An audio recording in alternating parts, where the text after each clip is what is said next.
The morning sun glinted off the marble floors of Providence Municipal Court, casting a cold light on a scene of quiet tension. Tyler Matthews, 17, swaggered in as if this were detention, not a courtroom. His designer sneakers squeaked against the polished floor, and his pricey hoodie seemed almost comical next to the exhaustion etched into his mother's face. Behind him, Maria Matthews followed quietly, her scrubs still faintly smelling of disinfectant from a 16-hour night shift at Providence General Hospital. Her body bore the weight of labor, yet she moved with the steady grace of someone who has carried burdens far heavier than a teenage son's entitlement. 3 nights ago, Tyler had treated red lights as mere suggestions racing through downtown Providence while live streaming to his social media followers. When Officer Johnson stopped him, his first words weren't, "I'm sorry." They were a demand for his mother to fix this, as if she were a magician able to erase danger and consequences with a single phone call. Maria had spent 17 years fixing Tyler's mistakes, paying fines, soothing disputes, covering lapses, while he offered nothing but arrogance and disdain. Now, in Judge Frank Caprio's courtroom, privilege was about to collide with accountability. Tyler would be forced to confront the stark reality of his mother's sacrifices and the consequences of his entitlement. Can a teenager wrapped in luxury understand the weight of a parent's love and labor? Can the lessons of humility, respect, and responsibility penetrate a mind convinced that life is owed to him? In this courtroom, one of America's most compassionate judges will reveal a lesson more powerful than any fine or detention, one that could change Tyler Matthews forever. 3 nights earlier, downtown Providence had become a stage for recklessness. Tyler Matthews, 17, and brimming with adolescent confidence, had taken his mother's 10-year-old Honda Civic for a joyride through the city streets. Red lights were nothing more than suggestions, intersections, mere hurdles in a live stream he was determined to make thrilling for thousands of online followers. Every press of the gas pedal, every swerve was a performance proof in his mind that he lived in a world without limits. But in that world, someone else always cleaned up the mess. Maria Matthews. His mother had been doing exactly that for 17 years. A nurse's aide at Providence General Hospital, she worked 16-hour overnight shifts tending to patients most would avoid. Bedpans, blankets, the steady vigil over those too weak to care for themselves, this was her daily life. And now, after a grueling night, she had driven straight to the courthouse, summoned to witness the consequences of her son's recklessness. Her eyes were red-rimmed, her feet swollen, yet she carried herself with the quiet dignity of someone who had given everything without complaint. When Officer Johnson finally pulled Tyler over, the teenager's first reaction wasn't remorse. "Call my mom," he demanded. "She'll fix this." It was as if the chaos he created was someone else's responsibility. And in a way, it had always been. Fines, reprimands, explanations. Maria had handled them all, smoothing his path, shielding him from consequences, while he remained blind to the sacrifices behind every privilege he enjoyed. In Judge Frank Caprio's courtroom, this moment set the stage for more than a discussion about traffic violations. Here, entitlement would confront accountability. Privilege would be measured against sacrifice. Tyler would face the undeniable truth that the comfort and luxury he took for granted were earned with blood, sweat, and sleepless nights by the very woman he dismissed as merely his mom. In this courtroom, lessons about respect, gratitude, and responsibility would be learned the hard way. And the first words would come not from Tyler, but from the judge who understood that justice extends beyond punishment. It educates, it illuminates, it transforms. Thursday morning, 10:15 a.m. Providence. Municipal Court hummed with quiet anticipation. The bailiff called out the state of Rhode Island versus Tyler Matthews. Charges running red lights, reckless driving, endangering public safety, live streaming while driving. Tyler Matthews sauntered in, his hands buried deep in his hoodie pockets. His eyes never left his phone. Behind him, Maria Matthews entered silently, scrubs clinging to her exhausted frame, ID badge still clipped to her chest. She moved like someone whose body had been on its feet for 16 hours straight, yet there was a grace to her exhaustion. She did not sit with her son, not because she wanted distance, but because he had insisted she not embarrass him. Judge Frank Caprio, ever calm, looked up from his papers. "Good morning, Mr. Matthews. I see your mother is present."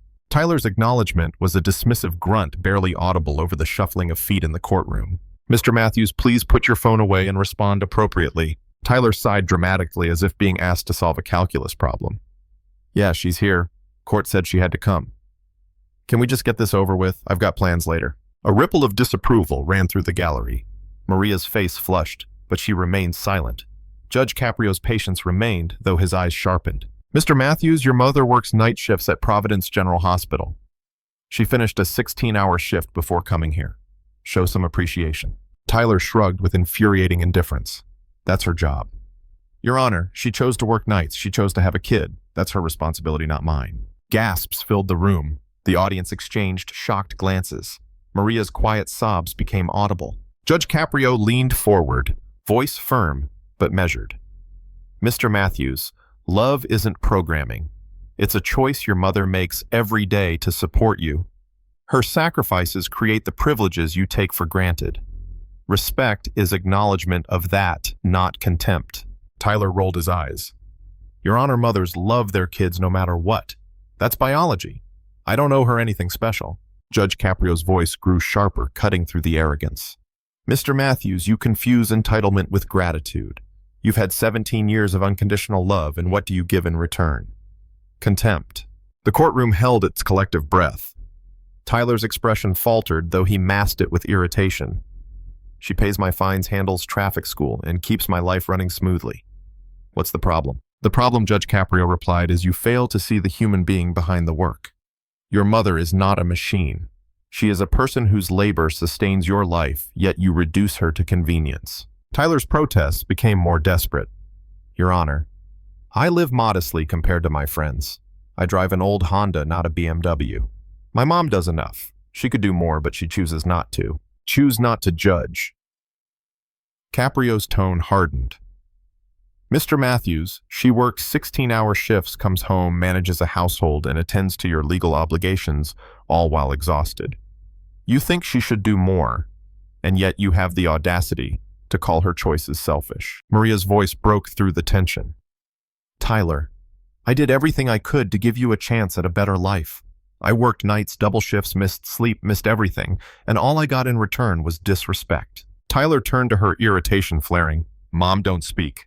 You're making this worse." Judge Caprio slammed his hand lightly on the bench. "Enough. Mr. Matthews, this court must hear about the family dynamics because your behavior, your cruelty is part of the problem. You cannot hide behind your arrogance." Tyler's ego resisted, but cracks appeared. "Your Honor, I'm just trying to be practical. My mom overcomplicates things." Judge Caprio's gaze bore into him. "Practical. You manipulate her love to avoid consequences. You endanger the public for entertainment. You reduce a lifetime of sacrifices to mere inconvenience. That is not practicality, that is entitlement." Tyler's voice faltered for the first time. I didn't think of it like that." Judge Caprio leaned forward, words deliberate and weighty. "Mr. Matthews, respect is not optional. Respect is not a gift you give when convenient. Respect is recognition that another human being has labored, sacrificed, and loved, often at great personal cost. Your mother has done all of this for you, and yet you called her a failure. Let me tell you what failure looks like. Failure is a 17-year-old who cannot see the sacrifices behind his own comfort. Failure is entitlement without gratitude.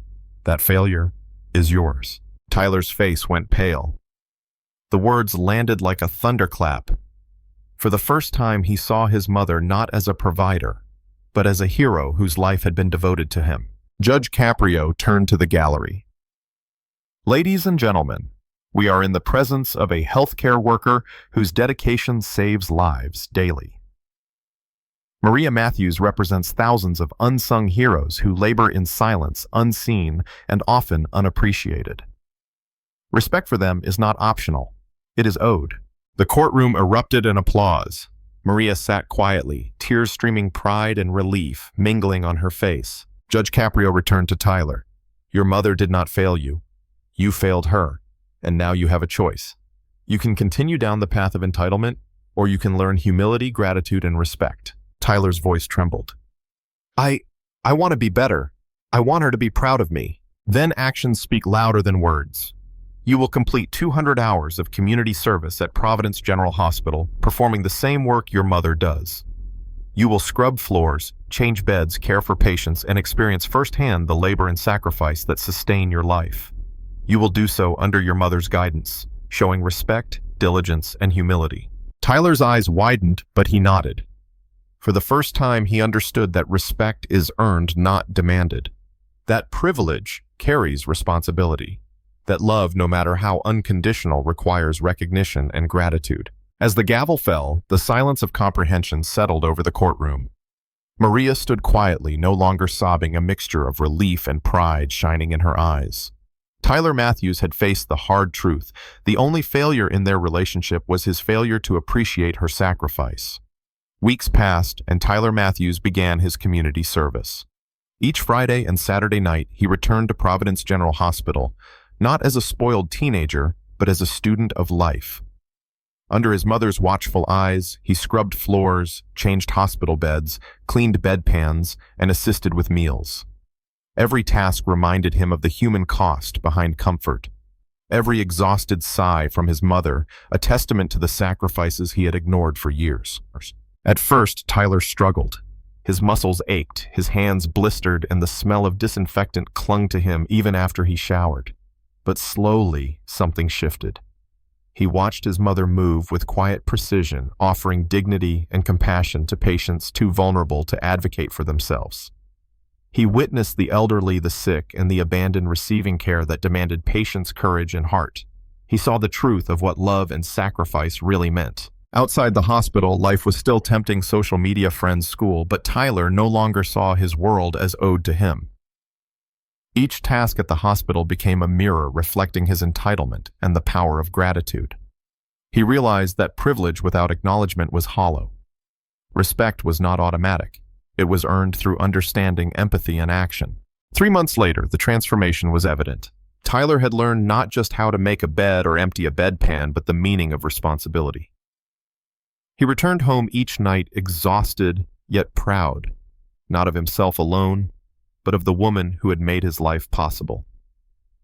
Conversations with his mother were no longer battles of arrogance versus authority, but moments of mutual recognition.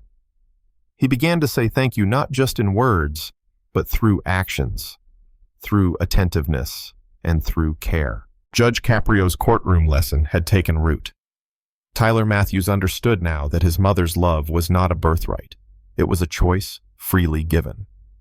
And choices given in love demanded respect, not contempt. The boy who once blamed his mother for his failures had grown into a young man who understood the difference between entitlement and gratitude, between privilege and responsibility. Maria Matthews continued her night shifts, but the shadow of despair that once followed her home had lifted. She no longer feared that her sacrifices went unnoticed. Instead, she felt pride in a son who had finally learned to see the weight of human labor, the depth of love, and the importance of respect.